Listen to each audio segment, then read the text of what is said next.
Alright YouTube, it's your boy Yuxus, and today we are going to be talking about all the banners that free to play or even pay to play global players should be summoning on. And I'm going to try to also explain why. I'm going to make sure to include them, obviously the characters themselves, and how good the banner is. So if you guys are new to the channel and like the content, make sure you guys subscribe, like, share, and comment. And let's get into the video. So the first unit, obviously you guys heard from many other people, Goddess Elizabeth. Now she is like a must-have character, because if you don't have her, she's a very annoying character. And it's not even because she revives or she reflects or she stuns. It's because of her shield. She creates a barrier around all allies equal to 150% of the attack for one turn. When attacked, no bonus damage effect will be applied. So if we go to somebody like Meliodas real quick, if we look at somebody like Blue Demon Meliodas, as you guys see, it says inflict pierce.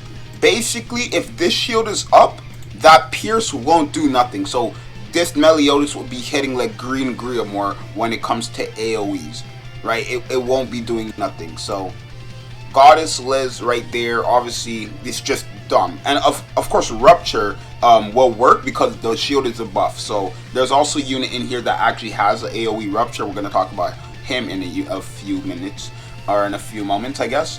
She also has the stun on rank 2, very useful with Gulter. Very easy to even get yourself, even if you don't have Gulter, right? And then she has her revive. Now there's ways to kind of cut this revive. The only way I really know that I've actually did a lot on JP was I would just get them to low HP. Then I just kill them again the next turn. They don't really every time you have Goddess Liz, you don't really have a healer but King. But you usually bring somebody who stops healing. So that's basically what it is. And then her passive heals all allies and stuff like that, and reflects. Now the thing about her banner was that it was a vote banner, so everybody got to pick the characters who wanted to be on the banner. But everybody who, like, all the good people on the voting thing all ended up on the banner anyways. And then they had some trash ones like Green Gloxinia, Red Esterosa, Zarathos is not trash, but like, at the time nobody used him for Great Demon. I think now people on Global use him on Great Demon and stuff like that. So she's definitely somebody you want to have. Next, Green Drole. Now I don't know how good Green Drole's banner is going to be. It's probably going to be like Zeldris' banner. But the thing about it, it's one of those commandment banners where not only is one of the commandments good, but the other one is good too. Blue Drole is a very good character as well. I prefer Green Drole because if you look at his passive, every time an enemy's ult gauge reaches 5, disables ultimate gauge move for 2 turns. Now, you're going to want to run this guy with Zeldris. If we go to Zeldris real quick, you're going to want to run him with Zeldris because one, Zeldris removes the ult gauge. So once this is active, if you remove the ult gauge and they get it back, 2 turns of this will be applied again basically. And then Red Zeldris also has disable recovery skills. So if there's a King can't cleanse it basically, and that's why it's a very good combo.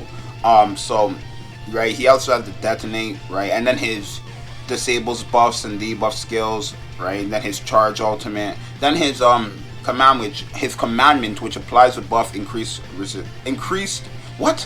applies a buff that increases resistance by 30% for 3 turns, and it can go up to 3, so up to 90% basically. And the Blue Draw has the same commandment. His passive is increases allies attack by 3% for every buff on the hero. He automatically gets 3 every time he gets hit. So there's that. He gets HP related stats. There's 4, and he becomes immune to petrification, which is actually pretty crazy because he actually has to petrify himself. So it's a very win-win, thing. These are characters you probably want to summon for. Again, their banner will look like Red Zeldris' and Blue Zeldris', but they're characters you want to have. Obviously Green Easton. Now her banner is fantastic. It's going to be her with every other original character that will be in the game. So Green Lilia, Blue Lilia, Green Valenti, Blue Easton, Red Mono, every original character that's out by the time her banner comes out will be on her banner. And she's a very good unit because we're going to talk about her passive. Increases all allies' pierce rate, crit chance, and crit damage by 5% per debuff on enemies. Now that's all enemies in total, and the limit is 8, so it's going to go up to 40%. Now the thing is, on rank 1, she has an AoE disable recovery skills for 2 turns. That's 1 debuff. On rank 2, it's ultimate gauge and recovery skills. That's 2 debuffs for each, so you have a total of 6 right there. Then if you bring Gother, you have a total of 8, or you have more than 8, you have 9 in total, so you max this out. And then she has a weak point that hits so hard. If you guys ever seen a video on her, she hits very hard with her weak point, because she's also increasing her crit chance and crit damage and pierce rate, so it's just gonna kill everybody. They actually replaced, some people use her instead of Blue Lilia just for the pierce. But I still prefer Blue Lilia because you can give her crazy pierce. Like for example, my Blue Lilia has 111% pierce right now. So there's that, right? Just keep that in mind. It gets cut down to 50, which is still more than this, but you're also getting crit chance and crit damage on top of that. So yeah, she's definitely someone you want to have. Blue King, absolutely you must summon, because this guy's banner is going to be like Goddess Liv's banner, but 10 times better. It's gonna have, he's gonna have raid up first off, right? You're gonna have Lost Vein Goddess Liz on the banner. You're gonna have Derriere, all the part 2 tickets, all part 1 tickets basically. So basically it's a banner full of part 1, part 2, and then the Goddess Liz and Lost Vein. I don't know if there was coin, I think there was coin shops on the banner actually. If I remember correctly, I think there was actually coin shops on his banner, which was actually pretty insane. So I could be wrong, but I'm pretty sure. Right, he nullifies the cleansing effect on recovery skills on enemies with 2 or more poison, bleed, shock, or corrosion debuffs. So basically what that means is they can heal, but they won't cleanse. So if you use King's cleanse card, it won't work. But if you use his rank 2, it will heal, but not cleanse still. And on rank 3, he removes an alt gauge at the end of your turn. So not on rank 3, my bad. If there's 3 of these, so if there's poison, bleed, and shock, then they cannot get their ult basically. And this is actually very easy to get because he came out with Hendrickson, who also was a free unit. He came out with this Hendrickson right here, who was a free unit. He has shock and bleed, and then this King has the poison and release, which actually hits very hard. So King is definitely something you want to summon for, and his Abyss is just insane, bro. King has one of the top 5, if not number 1 actually, best ultimates for ungeared, because once this goes off, you're done. You're done. Once he gets this on, and this is not a debuff, you cannot remove this unless, it's more of a buff. It's a buff, so if you petrify King, then yeah. But most of the time you will die from this after King uses it. It's so insane. Ludociel. Now, Ludociel's banner was actually not good, but he's a character you probably might want to have for his Grace, because his Grace gains evasion to petrification, freeze, and stun effects for 2 turns at the start of battle. And he's the unit I was talking about earlier when I said there was a unit who has an AoE rupture. Now that is going to instantly break Goddess Liz's shield. So Ludociel is a character you definitely want to have. And then he has the same 240, 360, 600% card as Red Derriere. So he hits very hard, and then his ultimate is like so busted. Inflicts damage equal to 350%, this is on 1 out of 6 honestly, of an enemy, and creates a barrier equal to 20% of the damage dealt. So if you have the 6 out of 6, 80% would be, the shield would be 80%, and it can't go away basically until they break it. So how it would be is that let's say he hit 400k, you would get if he hit 400k in total, he would get a shield of 380,000 defense or shield, I don't know, shield HP, whatever they call it. So you'd have to do 3,080k damage in order to break the shield basically, and it's actually insane. So he's definitely a character you, and then he's a whale character though. He's like Fraugen, right? He reduces defense related stats of enemies who have lower CC than him by 40% for 3 turns, which is insane. They cannot remove it too, so it's pretty good. The thing about his banner is it wasn't too crazy good. I'm probably gonna summon it because I do want Ludociel actually, and I think I want to max him out.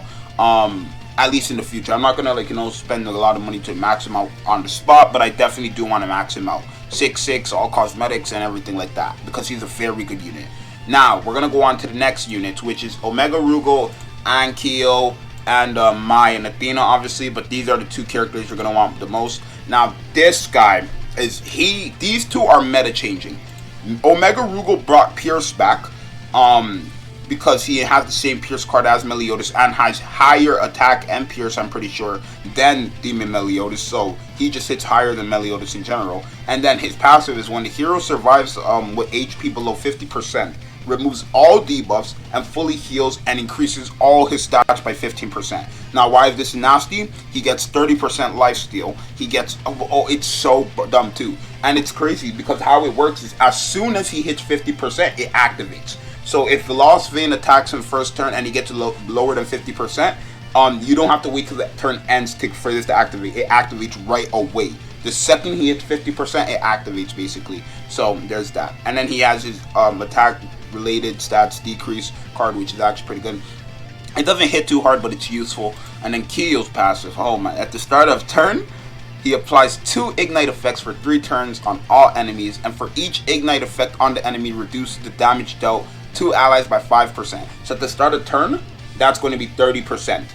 30% damage reduced because of, bro, he has the same co-destruction card as Red Esterosa, I'm pretty sure. And then he has this AoE Scorch card that Melascula has, but Melascula is a single target.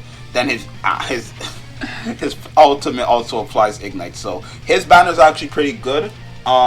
It's not pretty good, I should say, but these are characters you actually might want to have because they don't come back. Omega Rugal's never coming back, he's insane. Kyo's never coming back, he's insane. Now we have 2 more units here, and the 2 units we have now are Roxy and Shin.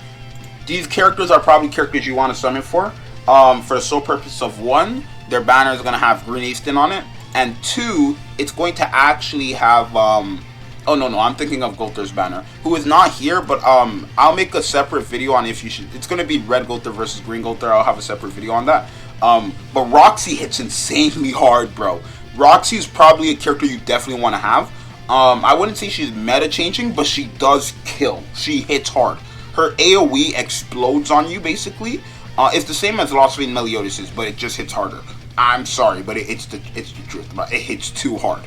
It just explodes and it's like pierce damage. It's like pierce and charge basically. I don't know what that is, but it's actually dangerous. Then she cancels stances on rank 2 and rank 3 of her first card, and then increases attack related stats of the hero, of this hero in battle by 15% for each ally that has the same race. So if you run a full human team, her, Kyo, Shin, whoever the hell you want to run, this is gonna stack on attack related stats. She's gonna be insane. And then Shin also has guaranteed crit. He's like Blue Zeldris. Basically, attacking enemies with debuff will result in critical strike, which means anybody who has a debuff will guarantee get crit on. And I think you can actually bring a debuff card.